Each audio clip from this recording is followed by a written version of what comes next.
It has always struck me as odd that we call this day Good Friday. We begin in silence. Everything in the liturgy points to the crucifixion of Christ.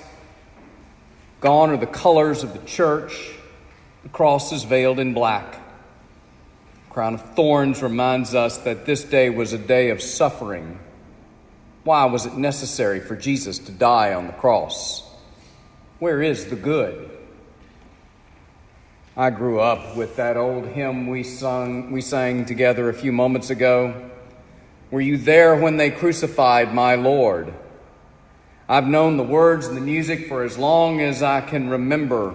The images and the pictures that come to mind of Jesus on the cross are vivid and disturbing. It is a Good Friday hymn. In just a few short verses, we're told the story of how Jesus was crucified, suffered, and died. The people who yelled Hosanna on Palm Sunday now scream, "Crucify him, crucify him." Sometimes it causes me to tremble. Were you there when they nailed him to the tree? It is so easy for us to decorate the cross with gold and silver and flowers. Takes away that uncomfortable knowing that Jesus was nailed to that cross. There were no flowers, only a sign, a crown of thorns. Nails were driven into his hands and feet.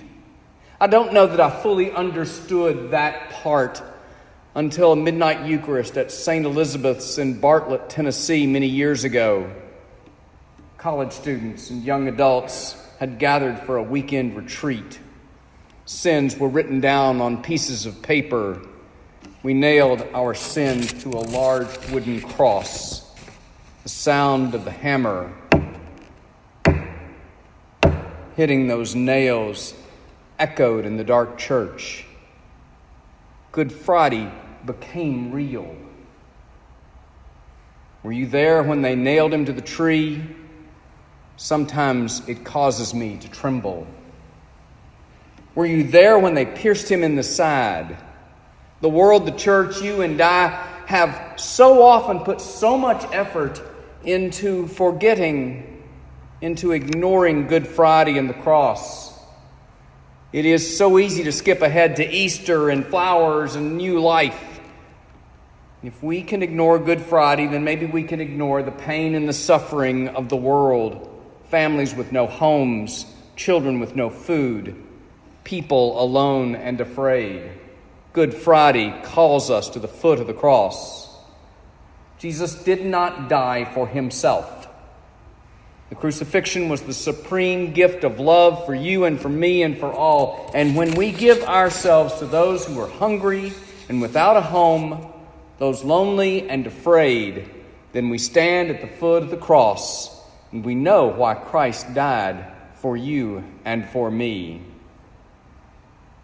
Were you there when they laid him in the tomb? Without the cross, there can be no empty tomb. Without Good Friday, Easter will not come.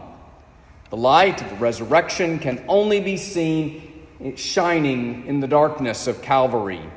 And this is our hope. And it begins this night. Good Friday is our starting point for the journey of faith that takes us to an Easter Sunday morning when a stone is rolled away and the tomb is empty. We look in hope to the resurrection that begins this night with nails and a cross on Calvary. Were you there when they crucified my Lord? Sometimes it causes me to tremble.